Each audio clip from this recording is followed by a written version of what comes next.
Hi, this is Vinod Rana. स्वागत है आपका मेरे यूट्यूब चैनल लाइफ पाठशाला पे।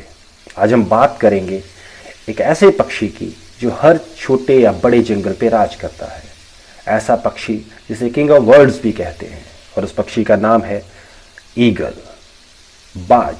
क्या खास है उस पक्षी में जो उससे इतना अलग बनाता है? Quality number 1, eagle fly alone at high altitude.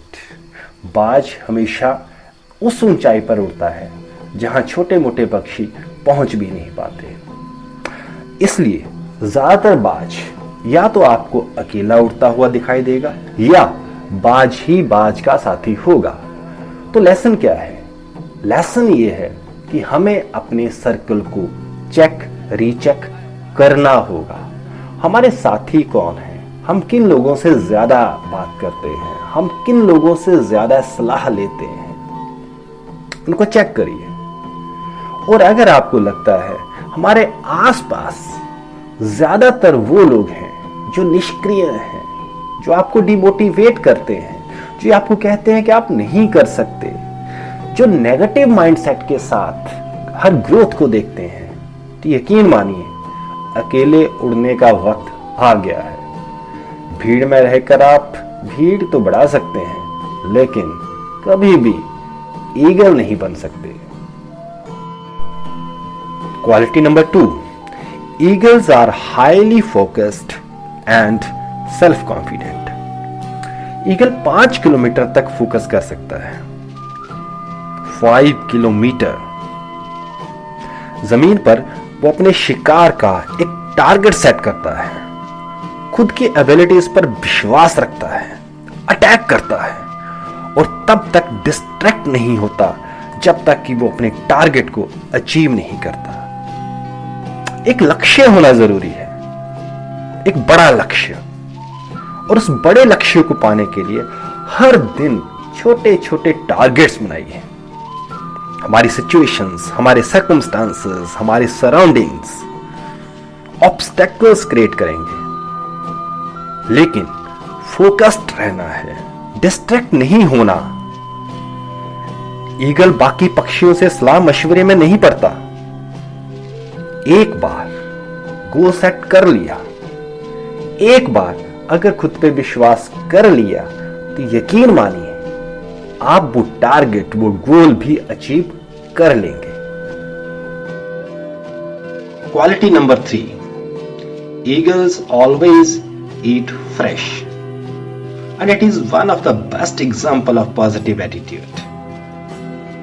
Eagle शिकार करता है, अपना पेट भरता है, लेकिन उसको बचा के नहीं रखता। वो ये नहीं सोचता कि थोड़ा कल के लिए रख लो, वो फिर तैयार है। उसका माइंड सेट ऐसा है, नए चैलेंज के लिए, नए एक्सपीरियंस के लिए। हमें भी अपनी आउटडेटेड इंफॉर्मेशन, आउटडेटेड स्किल्स को रिप्लेस करना होगा। चाहे कोई भी स्ट्रेटेजी, कोई भी नॉलेज, कोई भी स्किल, और बहुत मुमकिन है कि उससे आपको बहुत अच्छे रिजल्ट भी मिले होंगे। लेकिन by doing the same, by using the same, bye repeating that knowledge again and again, आज भी वही रिजल्ट आपको मिल जाए, ये इम्पॉसिबल है। Because change is a law of nature.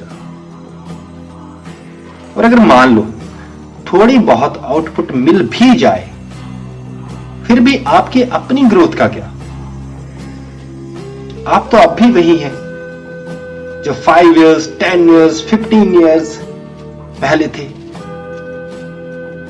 तो सीखिए, हर दिन सीखिए, हर पल सीखिए, अपने हर टास्क को चैलेंजिंग बनाइए, फ्रेश बनाइए। चाहे घर हो या बाहर, चाहे किचन हो या ऑफिस, हर दिन, हर बार कुछ नए प्रयोग करें। Repetition should not be allowed. Quality number 4, eagles love the storms. जब बारिश आती है, तूफान आता है, काले घनघोर बादल छा जाते हैं, तो झुंड में उड़ने वाले पक्षी इधर उधर आशियाना ढूंढने लगते हैं।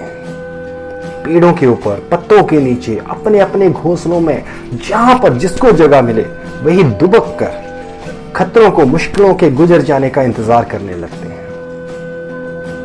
लेकिन बाज फिर निकलता है। वो साबित करता है कि उसे किंग ऑफ बर्ड्स का खिताब यूं ही नहीं मिला। वो न केवल बादलों को, तूफानों को इग्नोर करता है, बल्कि तेज हवाओं को यूज भी करता है ग्लाइडिंग के लिए, अपने पंखों के आराम के लिए। हर अपॉर्चुनिटी, हर रिस्पॉन्सिबिलिटी अपने साथ नए चैलेंजेस लाती है। और यहीं पर, इसी पॉइंट पर, इन्हीं मुश्किल हालातों में ये डिसाइड होता है कि who is the eagle among the crowd. Quality number 5, tough learner. Eagle अपना घोंसला बहुत ऊंची, बहुत तीखी पहाड़ी की चोटी पर बनाता है। उसमें नुकीले कांटे और उन कांटों के ऊपर नरम घास की एक लेयर बिछाई जाती है। फीमेल ईगल बच्चों को घोंसलों से बार बार बाहर फेंकती है, लेकिन बच्चे हर बार गिरने के डर से घोंसले के अंदर आ जाते हैं। क्यों? क्योंकि नरम घास पर उन्हें आराम मिलता है। घोंसले के अंदर वो सेफ फील करते हैं। फीमेल ईगल उस नरम घास को हटा देती है। अब सिचुएशन इज चेंज्ड। अंदर नुकीले तीखे कांटे हैं। अब घोंसला कंफर्टेबल नहीं है। कांटे असहनीय दर्द दे रहे हैं। अब एक ही रास्ता है, डर को खत्म करके घोंसले से बाहर उड़ान भरी जाए। लेकिन हिम्मत नहीं। फीमेल ईगल बच्चों को बाहर धकेल देती है और शुरू होती है एक बाज की एक शानदार उड़ान। बादलों से ऊपर, किसी भी डर से ऊपर, एक जांबाज पक्षी जो सारे जंगल पर राज करता है। इस कुदरत में, इस कायनात में, इस यूनिवर्स में कुछ भी फ्री नहीं मिलता। जितना बड़ा सपना, उतनी बड़ी कीमत।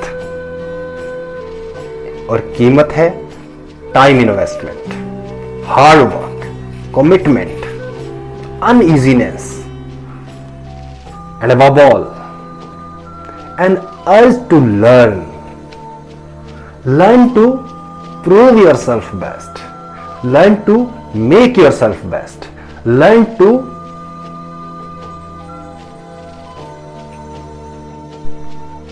shift yourself from mediocre life to a genius.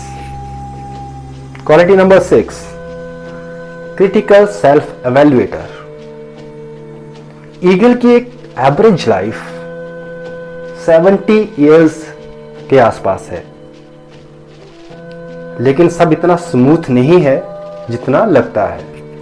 40 years तक जाते जाते उसके तीखे पंजे मुड़ जाते हैं, उसकी चोंच की धार खत्म हो जाती है, उसके पंख इतने भारी हो जाते हैं कि वो ठीक से उड़ नहीं सकता। अब ऑप्शंस क्या है? चेंज और डाई, पेन और कंफर्ट, एक्टिव और पैसिव। और बाज एक बार फिर टफ डिसीजन लेता है। वो ऊंची पहाड़ी पर अपने आप को अकेला कर लेता है, अपनी चोंच को चट्टानों से मार मार कर तोड़ देता है, इंतजार करता है भूखा प्यासा नई चोंच के आने का।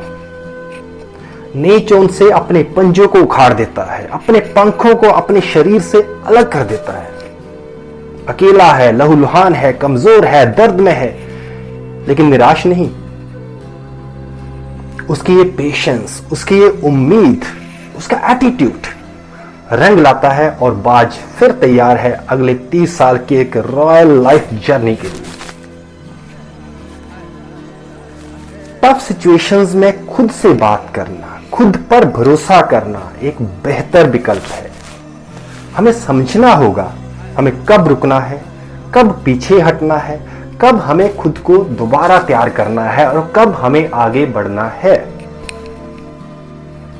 क्रिटिकली सेल्फ एनालिसिस कर पाना, अपनी कमजोरियों और ताकत को पहचान पाना, उन्हें स्वीकार कर पाना और उन्हें रीयूज कर पाना एक दुर्लभ टैलेंट है।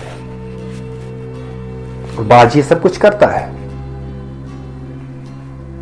मौत एक सच्चाई है, लेकिन वक्त से पहले बाज नहीं मरता।